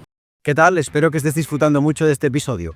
Solo vengo a decirte que estoy enviando un email diario, es decir, redacto yo personalmente un email todos los días, no lo hace ChatGPT por mí, lo hago yo con mi inspiración, sobre mentalidad y un montón de cosas muy chulas. Regístrate gratis y podrás leer estos mails diarios míos. Estoy seguro que te van a gustar muchísimo y si no, pues te das de baja y punto, ¿ok? Abajo en la descripción te dejo el link, pero básicamente te vas a... muy fácil. www.trivalori.com, no hay misterio, y ahí hay un botón donde te puedes suscribir a mi newsletter y recibes mis emails todos los días. Sin más, seguimos con el episodio. Mientras Uri va haciendo el story de rigor. Aquí lo hacemos todo en directo, Tony. Ya lo veo. Porque nosotros ofrecemos charlas sin cortes. Bueno, el otro día pensaba, elaborando copies y cosas chulas, pensaba, puedo afirmar, ¿no?, que uno de nuestros puntos fuertes es que ofrecemos charlas sin guiones y sin cortes. Y me quedé pensando y dije, me cago en la hostia, no es cierto, porque sí, lo de los guiones no los hay, pero los cortes, como las cámaras se cortan porque se calientan, ¿no, Dani? Es por eso, ¿no? Pues entonces se corta. Entonces hay que buscar otra historia porque lo que quiero decir es que no cortamos cuando hay cosas que para la gente de la televisión o gente muy encorsetada serían inapropiadas, ¿no? Ya. Que no censuráis. Sí, tipo esto. O sea, aparte del no censurar, que me parece clave, yo estoy ahora haciendo promoción y podría decir, no, corta, esto que no se vea, no, es el móvil, no, fuera, todo. Muy preocupado. Y lo hacemos sin problema. Y creo que, bueno. Para acabar esta fase, creo que necesitas pedirle cuál es su Instagram. Sí, pero ¿verdad? primero tengo que poner todos los links. Espera. Esto es Antifrágil Podcast. Yo hago como los pilotos de avión. O sea, doble verificación y a veces triple. No, bien, bien. Porque lo queremos hacer bien, Tony. Sí, no, perfecto. Y aún así cuesta, ¿eh? Aún así cuesta. O sea, que todo cuadre, Omar. Estos días estamos mejorando cosas.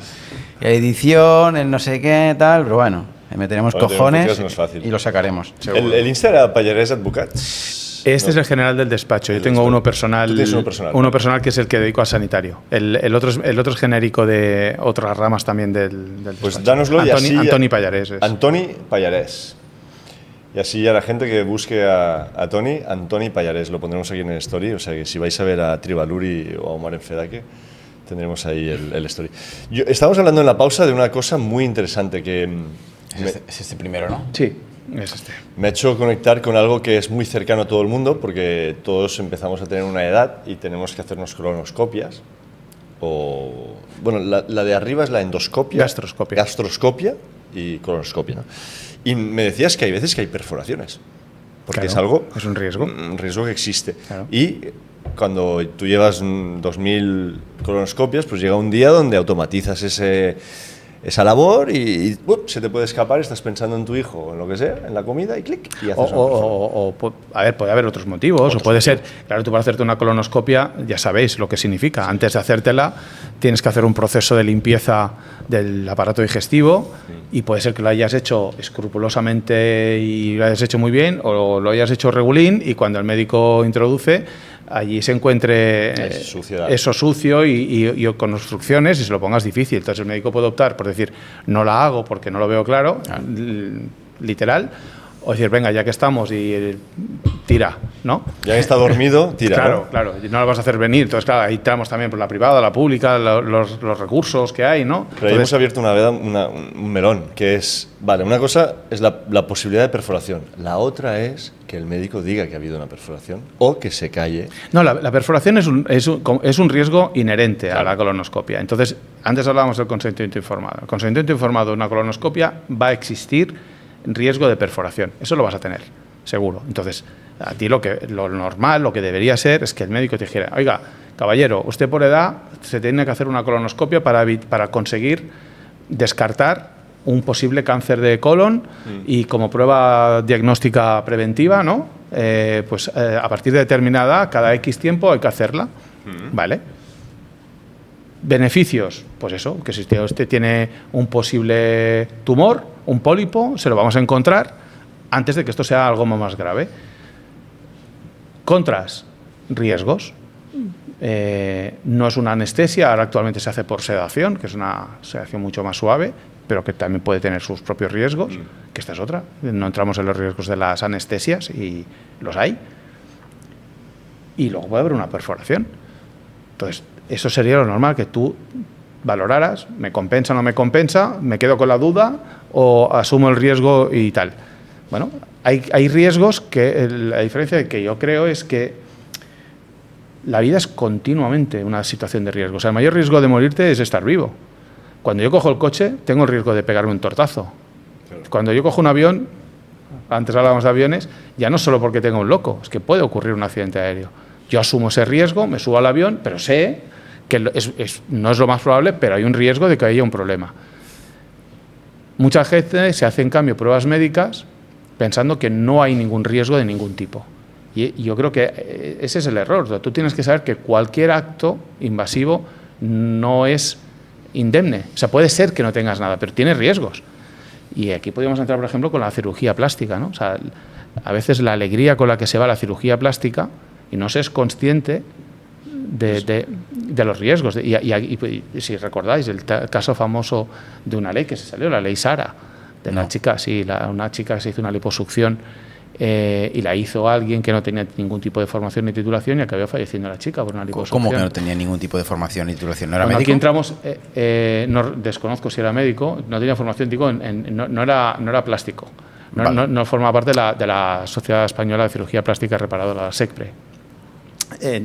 Los médicos de la SECPRE hablan de posible intrusismo. Entonces, la ley SARA, la ley esta que se hizo a raíz después de esto, se llama así porque lo que se exige es determinada formación, que se acredite determinada formación para hacer determinados tipos. Porque tú eres médico, puedes hacer, seguramente este señor sí que era médico, pero ¿sabía hacer liposucciones? Pues no lo sé. Entonces, tú tienes que saber, aparte de la formación del médico, es que aunque sea especialista y tenga todos los títulos, hay riesgos. Hay riesgos. Una anestesia tiene riesgos. Sí, No es lo mismo. Hostia, es que me han encontrado un problema de corazón y me tengo que operar, porque si no me opero, me voy. Entonces, pues asumo riesgos, asumo que me anestesien con el riesgo que supone. No, es que me voy a hacer los pechos más grandes y me van a anestesiar y voy a asumir. O sea, ¿vale? Es voluntario, tú lo quieres, pero tú estás para a valorar que eso puede suponer un riesgo de que la anestesia no funcione y te quedes mal o incluso fallezcas. Sí, yo creo que entramos en quirófano de forma muy, muy fácil hoy en día, ¿no? Hay gente, bueno, nosotros hemos llegado a ver barbaridades, padres que no es habitual, por fortuna no es lo habitual, pero son casos anecdóticos, pero existen padres o madres que regalan a su hija por los 18 años hacerse unos pechos nuevos. Sí, es un riesgo que nosotros, por el estilo de vida que llevamos y tal, no acabo de entender, ¿no? Pero existe. Pero existe. Existe. O sea, la cultura de la estética, de la apariencia,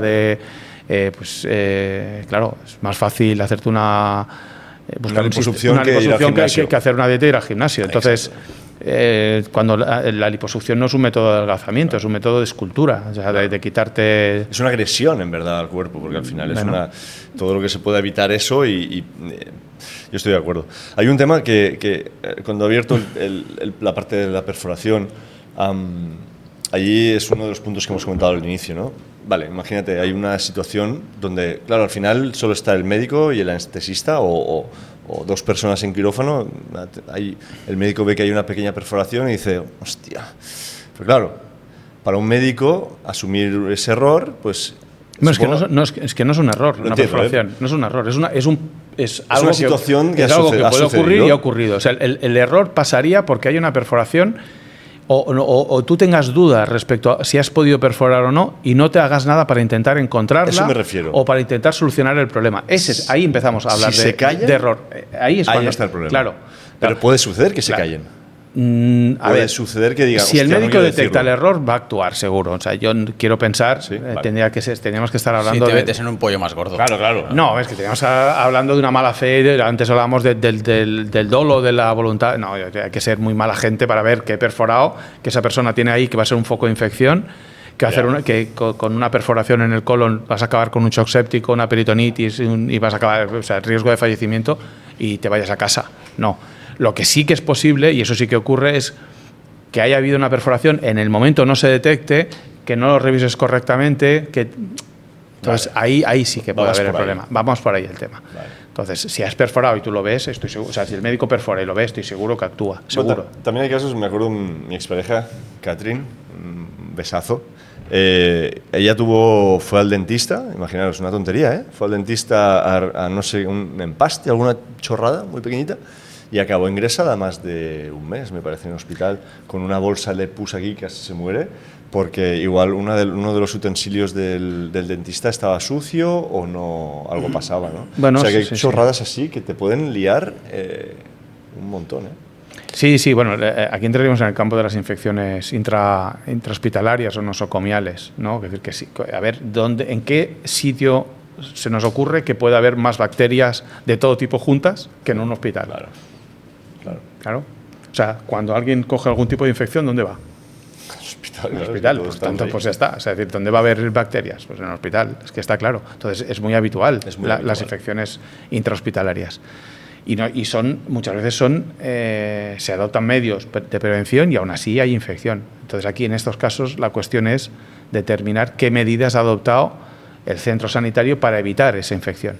Si a pesar de haber adoptado medidas hay una infección, volvemos una vez más a los riesgos inherentes a cualquier acto médico. Si a ti te abren, el médico se han adoptado protocolos de desinfección, se ha hecho todo bien y aún así te infectas, es un riesgo. y no vas a poder reclamar. Ahora, si no se han adoptado los protocolos de seguridad necesarios, se han hecho las cosas mal, se ha hecho la operación fuera de quirófano, que a veces ocurre, a veces el médico por prisa va, te lo hago aquí en consulta, y hay una infección, pues ahí sí, ahí vamos a poder, hay que ir caso por caso, ver las situaciones. Hago una salida de pista dale. un momento más, un derrape de vez en cuando mola, ¿no? En circuito y tal, todo, no en la calle, ¿eh? Todo siempre seguridad y tal, buen hacer. Hace poco estuve en un hospital y siempre me quedo flipado con las máquinas expendedoras. Puta mierda es que te iba a decir ni el agua es sana ahí porque va en plástico, ¿no? Pero bueno, vamos a decir que el agua que venden en las máquinas de los cojones de los hospitales es lo único que es realmente comestible o sano, ¿no? Esto se podría, con todo tu conocimiento, se podría hacer algo. Evidentemente requeriría de mucho presupuesto o algo muy gordo, pero se tiene que poder demostrar que en un hospital, alguna ley, yo puedo elaborar algo artesanalmente y tal, con todo, la ley en la mano y el buen hacer, ¿no? De que en un hospital no está mal y por lo tanto se les puede culpar de que ofrezcan. Es como si en un hospital ofrecen drogas o tabaco. O sea, es un sanatorio. Además, en el hospital había me encanta a mí ver fotos antiguas, es uno de mis hobbies favoritos. A mí me das una foto antigua y te atrapas. Me pongo feliz, tío. Mi mujer, cuando vamos a restaurantes, lo típico que tiene la foto del restaurante, voy y me dice, te vas a quedar aquí media hora, ya voy pidiendo y te digo, sí, miro todo, hasta las plantas, como me imagino ese día. Bueno, es una historia que tengo, las fotos antiguas. Y había la secuencia de fotos del hospital desde de Manresa, ¿no? Desde 1930 y pico hasta hoy, ¿no? Ay, curiosidad, Dani y Omar. En las dos primeras fotos, que pertenecían a la primera y segunda etapa de ese lugar, que no ponía hospital, ponía sanatorio. Me gustaba, por eso te lo he dicho, sanatorio. Los niños estaban afuera en camillas. Y yo le preguntaba a mi mujer, ¿esto está porque sabían los beneficios del sol o de estar al aire libre y la mierda de luz artificial donde tienen ahora los enfermos, o es porque no tenían más habitaciones y afuera, ¿no? Me quedé con esa duda, ¿no? Pero bueno, Lo hablaba Carlos Stroll otro día, que se usaba la exposición al sol para curar. Yo no sé si era por el conocimiento en sí o porque no hay más, ¿eh? No había más. Pero bueno, lo que te quería decir es un sanatorio, tío. Entonces, ¿verdad que no es legal o no corresponde que yo en un cole de niños pequeños venda tabaco con una máquina expendedora? No, es que no les obligo, está ahí. No, ni whisky, ni mierdas. Entonces, ¿por qué en un hospital se puede hacer eso? Eso sí tiene que ser... Tengo que poder meter mano ahí si quiero, como la ley donde... Es que entramos en un campo que no es precisamente el mío, ¿no? Lo sé, pero o sea, ¿quieres ahí se podría llegar a argumentar y acusar de alguna forma que... Yo creo que no, porque al final lo que estamos hablando es qué es lo que se puede vender en una máquina de vending. Entonces, tú no puedes vender actualmente tabaco en una máquina de vending. Vale, o sea, sí que puedes vender, se puede, pero está cerrada, tienes el bar te tiene que abrir porque tienes que tener una edad y demás, ¿no? Bebidas alcohólicas yo no he visto ninguna. Máquinas de vending con whisky, ¿qué dices tú, no? Ahora, Coca-Cola es legal. Entonces, al final estamos hablando de una empresa que paga un dinero por tener ahí una maquinita. Y podría poner... Pero con todos los estudios que hay de que las barritas, los Twix y todas esas mierdas enferman... Hay algo, sí, pero la gente, si los venden es porque hay gente que los consume. Claro. Y estamos hablando de una sala de espera que la gente no va a un centro de salud pensando en su propia salud. Están allí porque tienen un familiar, porque tienen no sé qué, entonces me explico. Es decir que, sí. Entonces, sé que es muy complicado, pero quería saber a ver si me tiras un hilo de argumento que, pues mira, por ahí se podría ir. No se me ocurre, pero es que no lo vamos a hacer. No se me ocurre claro, o sea, desde el punto de vista moral, sí, pero tenía que haber, o sea, me consta, por ejemplo, que en Estados Unidos, en los parques de atracciones, en Disneyland y demás, no pueden beber alcohol, no pueden vender alcohol, no se vende cerveza. Uri lo dice. Pero ¿se podría llegar a prohibir en un hospital? Sí, pero tenía que ser... Voy a decir una cosa que a lo mejor aquí, pero ahí voy. Fui al cine hace poco, Dani, y digo, coño, esto está mal. Pidiendo y tal, con familia y tal, y claro, yo, pues todo eran chuches y palomitas de colors. Y dije, todo esto, o sea, yo no me como esa mierda ni loco. Ya está, yo lo sé, mi familia lo sabe y ya está. Vamos, yo me pongo Y digo, fino. ¿qué puedo pedir aquí? Una cervecita. Es lo más sano que hay. Con mi estilo de vida y mi estado mental y emocional. Entonces, no vendemos cerveza. ¿No vendes cerveza? No. Hostia. Hay Coca-Cola, 7-Up, o sea, diabetes, hipertensión, todas las putas enfermedades que tú quieras, y no hay cerveza. Un fermentado milenario. Cojones. Me tuve que ir abajo, muy abajo, no sé, al centro comercial, a por una cerveza. Me la dejaron entrar en el cine. A lo mejor en 2 años ya no me dejan. Me causó curiosidad. Y ahora que has dicho que han quitado la cerveza, joder, y todo de chuches, tío. Los niños gordos ahí comiendo chuches, que digo, os vais a morir mañana, cabrones. No puedo beber yo mi cerveza, ¿no?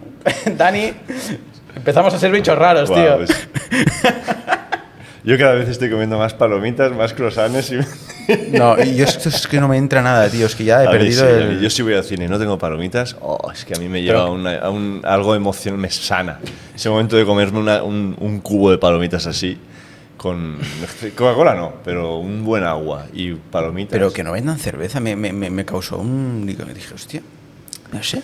Bueno, yo supongo que es un tema... Es un tema puramente comercial. No sé, es un tema puramente comercial. Al final es lo que dice Tony, las marcas venden lo que la gente compra. Claro. Y es más una falta de información en el consumidor en sí, que no se pregunta ciertas cosas. Y no pasa nada que una persona que tiene un metabolismo sano se coma unas palomitas. Sí que es verdad que hay casos y casos, ¿no? Sí, O sea, no estoy en contra de hacer el cheat meal y comer lo que tú quieras. Yo me como un cheesecake cuando me apetece. No digo eso, digo que me va a subtar que no se venda cerveza. Siempre la había comprado en el cine, una lata. No es la mejor cerveza, no es una artesana, pero coño, es mejor que una Coca-Cola, en mi opinión.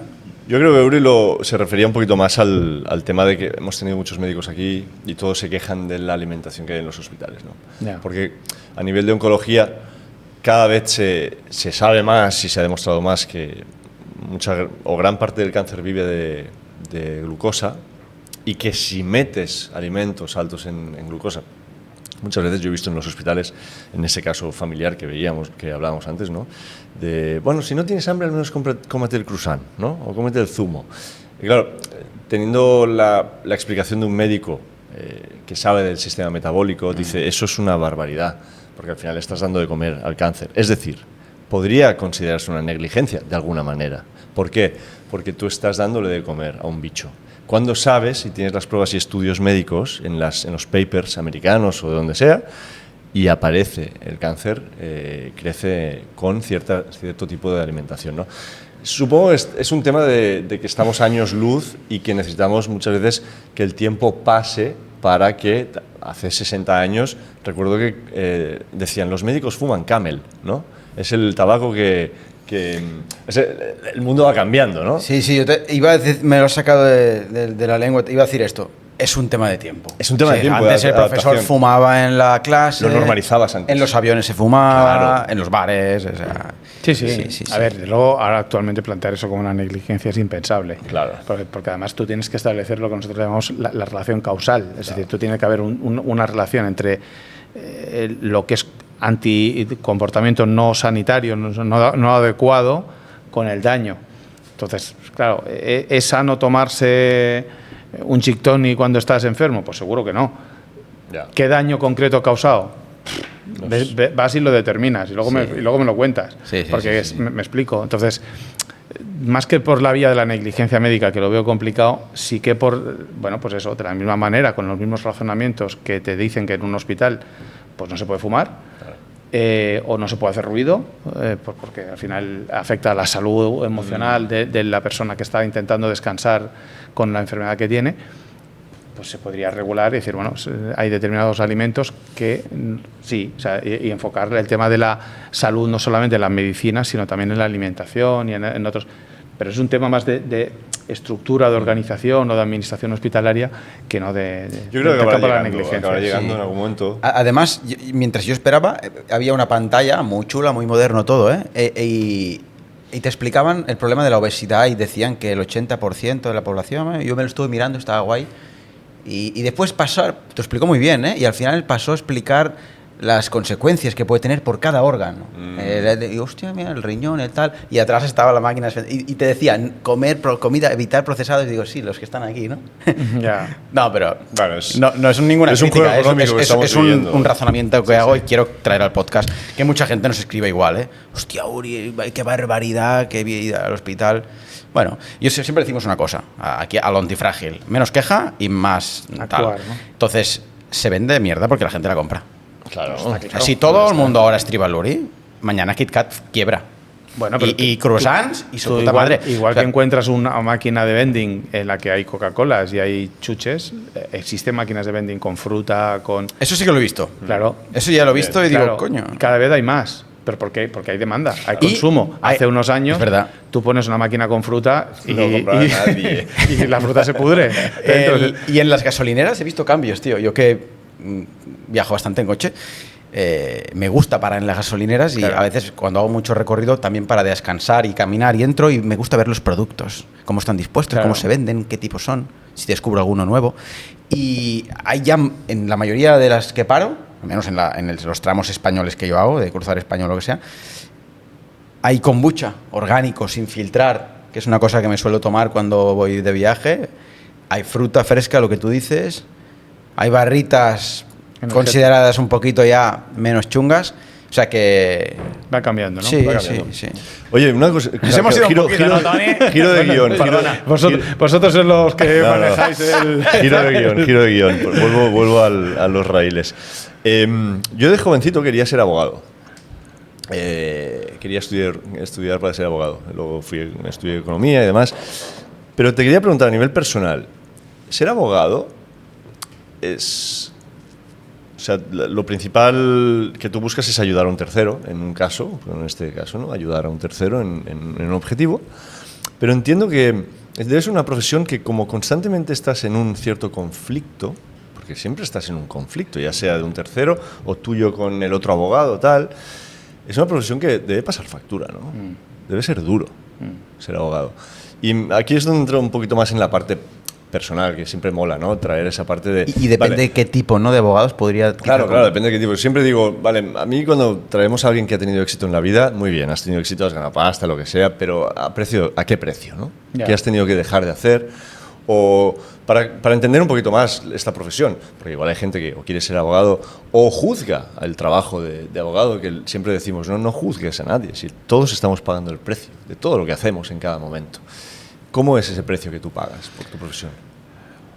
A ver, hombre, claro, tampoco me esperaba que esto se enfocara por aquí, la verdad. Sí que es verdad, es un tema recurrente, la salud mental de la abogacía. Incluso se llegó Ahora, a Tony, dices... Tengo que llamar a mi abogado. Ahora, yo soy el bueno, ahora llamo al malo. No, sí que es verdad, sí que es verdad. Además, una de las primeras preguntas, claro, a ver, pensar que nosotros cuando acabamos la carrera somos licenciados en Derecho. Actualmente, claro, yo ya llevo ya unos añitos, ya soy maduro, soy Veteranillo, ¿no? veterano, sí, yo llevo 31 años de ejercicio. No, O sea, de unido, Julián, son añitos. de unido.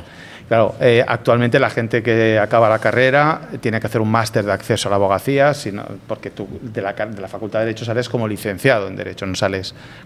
En mi época era un poco diferente, pero eso, es que tienes que expresamente ser abogado, ¿no? Pero no hay especializaciones. O sea, tú te especializas porque durante la carrera hay asignaturas que te puedan gustar más o menos y intentas enfocar por allí, y luego hay compañeros, entras a trabajar en despachos y vas cogiendo tu camino, pero no es... eso, sales como generalista y luego no hay... Por tu cuenta te tienes que espabilar a hacer tu formación específica, pues a través de másters, actualmente que hay más ofertas, sí lo hay, porque a veces que son cosas nuevas y tampoco hay formación, ¿no? Entonces, a ver, yo entiendo que cualquier abogado, todos tenemos una vocación de servicio, unas ganas de ayudar al demás. Nosotros trabajamos con problemas, los médicos trabajan con enfermedades, nosotros con problemas. Entonces tú tienes un problema, no sabes, y yo intento ayudarte. Y sí que hay problemas mentales. Entonces una de las primeras preguntas que te hacen cuando empiezas, y esto es un recurrente, yo estoy convencido de que si me está oyendo algún compañero abogado dirá, efectivamente, y esto también me lo han preguntado a mí, la primera pregunta es, ¿tú cómo puedes defender a alguien sabiendo que es culpable? O sea, esta es la pregunta del millón de dólares. O sea, todo el mundo. Sí, esta es la pregunta. Porque todos hemos. Lo que os decía. Las películas del asesino que lleva a un abogado y dice, coño, pues si es el asesino, tío. Claro, yo llevo 30 años de abogado, 30 y pico. Pero en el tema sanitario llevo menos, es decir, yo llevaré 10, 12 años. Entonces, yo he llevado, y además el tema sanitario, una de las razones de las que hay poca gente que se lleva, que se meta, es porque es muy transversal. Tú tienes que controlar el civil, el ámbito civil, tienes que controlar el ámbito de derecho administrativo, que es bastante complejo y que a la gente le atrae poco, y tienes que controlar o tener al menos conocimientos de derecho penal. Entonces, bueno, es eso, ¿no? Es muy transversal. Entonces, en derecho penal, yo he llevado penal. Entonces, tener que defender a según qué agresores se lleva mal y te afecta porque tienes un conflicto permanente. Pero tú no has estado en sí. ¿Tú has ejercido en...? Sí, yo Vale. O sea, yo pensaba que toda tu trayectoria de 30 y pico años era de negligencia médica. No, es lo que digo. Los últimos 10, 12 años. 12, sí. Vale. Los otros, sí, tengo que defender agresores sexuales y claro, tú entras en conflicto personal. Claro, porque esto es hay una ley que dice que todo el mundo tiene derecho a una defensa. La Constitución. Vale.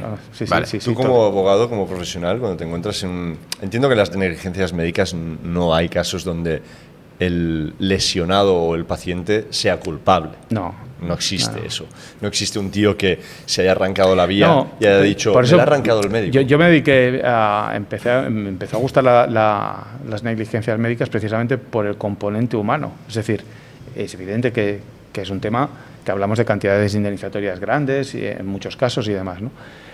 Pero eso no es lo que a mí personalmente lo que más me llena. A mí más me llena es el aspecto emocional, el aspecto satisfactorio. O sea, la sensación de agradecimiento que te produce la familia cuando públicamente se reconoce que a su familiar o a ellos se les ha causado un error, porque hasta ese momento lo decían con la boca pequeña y eran ellos. Ahora dar voz a eso, ¿no? Claro, ahora lo dice un juez y lo pone en una sentencia y ahora les están reconociendo que se han equivocado. Y el 100% de la gente que viene te empieza explicando su caso, mire, yo no quiero dinero, yo lo que quiero es que esto no vuelva a pasar.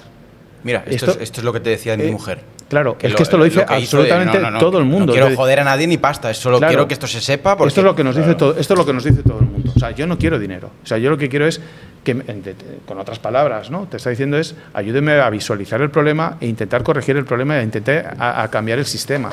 Claro, nosotros les respondemos, es que una de las maneras en un mundo mercantilista en la que todo se mueve por dinero, es tocar el bolsillo. Claro, porque detrás hay una compañía de seguros que cuando coges a un hospital que tiene mucha siniestralidad, les dice, oye, empezar a tomar medidas o no os cubro.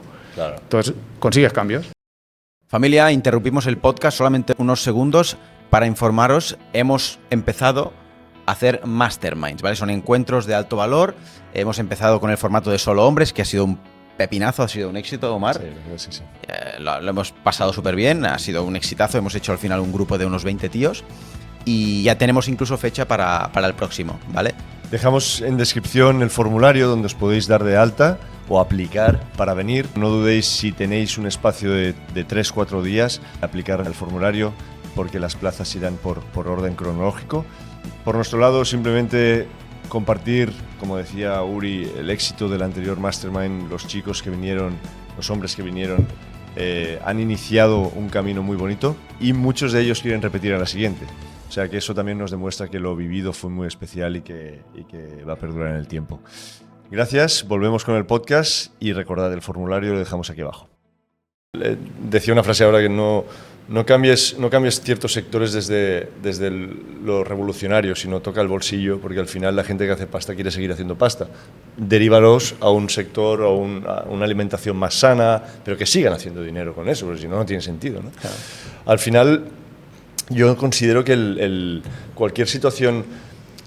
¿Qué tiene que hacer una persona? Imagínate, entra en un hospital, para poner un poquito cómo funciona este itinerario, ¿no? Una persona tiene una sensación que algo ha sucedido, va directamente a un bufete como el tuyo, contacta con vosotros. Sí, claro. En el momento que tú crees que te han causado un daño porque el sistema sanitario, la organización, lo que sea, no ha funcionado bien, lo primero, lo suyo sería contactar y decir, me ha pasado esto, creo que... Y entonces, para recibir una orientación, porque además, como os decía, el tiempo es fundamental. Claro. Entonces, en la sanidad privada, y tenemos plazos más amplios, más generosos, pero en la sanidad pública el plazo es relativamente corto. Estamos hablando de 1 año para reclamar. Entonces, ¿Solo 1 año? Solo 1 año. ¿Un año? Y luego luego pierdes el derecho. Hostia. Entonces, si tú dentro de 1 año, antes de 1 año tienes que dejar hecho algo. Entonces, claro, 1 año parece mucho, No es pero mucho. 1 año no es nada. A la práctica no es nada, porque estamos pensando que nosotros para reclamar necesitamos conseguir la documentación, conseguimos que se lo mire un médico, que haga un informe, y claro, el médico tampoco está esperando que tú llegues. El médico tiene su vida, tiene su consulta, tiene sus operaciones, tiene otros abogados que también le encargan peritajes, y todo, van pasando los días, van pasando las semanas, los meses. O sea, hay que moverse, hay que empezar a moverse. Entonces, es un tema que no puedes dejar. Antes os decía, ¿no? La viabilidad. Nos ha llegado gente, ¿no? Es que se murió por una negligencia, pero es que lo queríamos mucho y lo pasamos fatal y estuvimos en duelo 2 años. Yo lo respeto, evidentemente, ¿no? Claro que sí. Pero está usted fuera. Y yo no puedo ayudarle. Y decirle que sí sería engañarle, y eso no lo voy a hacer. Hostia, este dato no lo sabía. Pues animamos a la gente a que, claro, al final el mercado se cambia gracias a cosas así. O sea, ayudamos a recalibrar las cosas que no se hacen bien del todo y animar a la gente a alzar la voz y a, al menos contactar con bufetes. Entiendo también que en casos ya más colectivos, porque puede haber casos de demandas colectivas incluso, ¿no? Casos en los cuales, no sé si tienes algún ejemplo de demanda colectiva para la gente. En sanitario es difícil si no es por la vía de medicamento defectuoso, por ejemplo. Vale. Que ahí sí que se pueden... ha habido demandas colectivas, por ejemplo, hubo un dispositivo intrauterino anticonceptivo, el Esure, que sí que entró como una revolución, porque es un dispositivo que se coloca en las trompas. No soy médico, insisto, es decir, lo que yo sé es a base de estar en la pomada. Exacto, estar en la pomada. O sea, que si está oyendo un médico, qué barbaridad está diciendo. Intento no decirlas, pero... Soy abogado. Exacto, soy abogado. Mi formación es otra. Pero bueno, es un dispositivo que se pone en las trompas y lo que hace es que las trompas como que lo absorban, o sea, lo hacen suyo, por decirlo así, y se pegan al dispositivo. Entonces, evidentemente, impedían el paso exacto, ¿no? Bueno, pues el Esure empezó a dar problemas, dolores, incluso tumores y demás. Y claro, la única manera de sacarlo ha sido cortar trompas y a veces incluso quitar lo que se llama una salpingectomía y a veces quitar el útero, una histerectomía. Con el Esure sí que ha habido colectivos y demandas colectivas para intentar ir contra el laboratorio, pero es un tema, y además son temas complicados. Si no, en el resto de casos, me cuesta ver una demanda colectiva. Yo prefiero ir caso por caso, aunque sea, porque al final el daño es individual y cada uno tiene el suyo. Entonces hay que valorar cada uno el daño que tiene.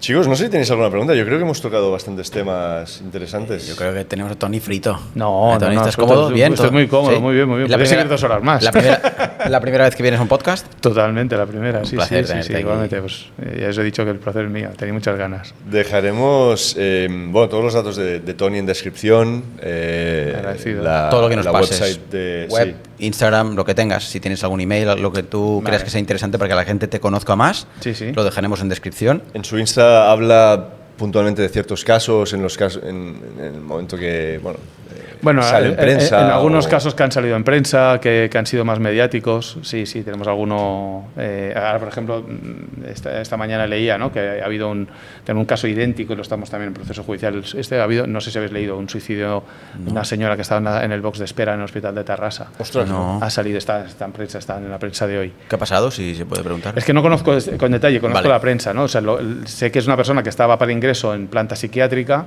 y la tenían en urgencias y se ve que se ha suicidado. No conozco detalles, pero nosotros llevamos un caso muy parecido. ¿Eso se puede considerar una negligencia en el caso de que una persona... Si no se han adoptado las medidas, hay protocolos de prevención de suicidio en los hospitales, vale, y a nivel genérico, y yo entiendo que si no se adoptan las medidas y se vulnera el protocolo, se les puede pedir responsabilidad al centro sanitario. Entiendo que sí. De hecho, nosotros es lo que vamos a hacer.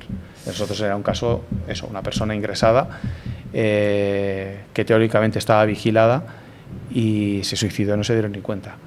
O sea, lo estamos en proceso de reclamación. Bueno, pues gracias por hacer este trabajo, porque necesitamos gente como tú que se sienta cómoda A mí me costaría, ciertas profesiones donde estás constantemente con esos inputs Claro, son cosas chungas. O sea, es gente que ha tenido un problema, que le han cortado una pierna cuando no tocaba, una persona que tiene no sé qué, pruebas que tardan mucho tiempo en suceder. Son cosas complejas. Entonces, gracias por hacerlo, porque supongo que también pasa factura a nivel personal. Sí, antes lo preguntaba. Sí, evidentemente. Pero digo, la satisfacción también cuando consigues ganar el asunto, la satisfacción que te transmite la familia llena muchísimo. Pues nos quedamos con eso, Tony. Gracias de corazón y bueno, cualquier persona que quiera contactar con ellos pues, o con Tony, os dejamos todo ahí escrito. Y nada, si tienes alguna duda más, alguna preguntita, no, nos despedimos. Estoy bien, yo muy encantado, Tony. Muchas gracias. A vosotros. Y nada, nos vemos. Gracias, familia. Hasta luego. Gracias.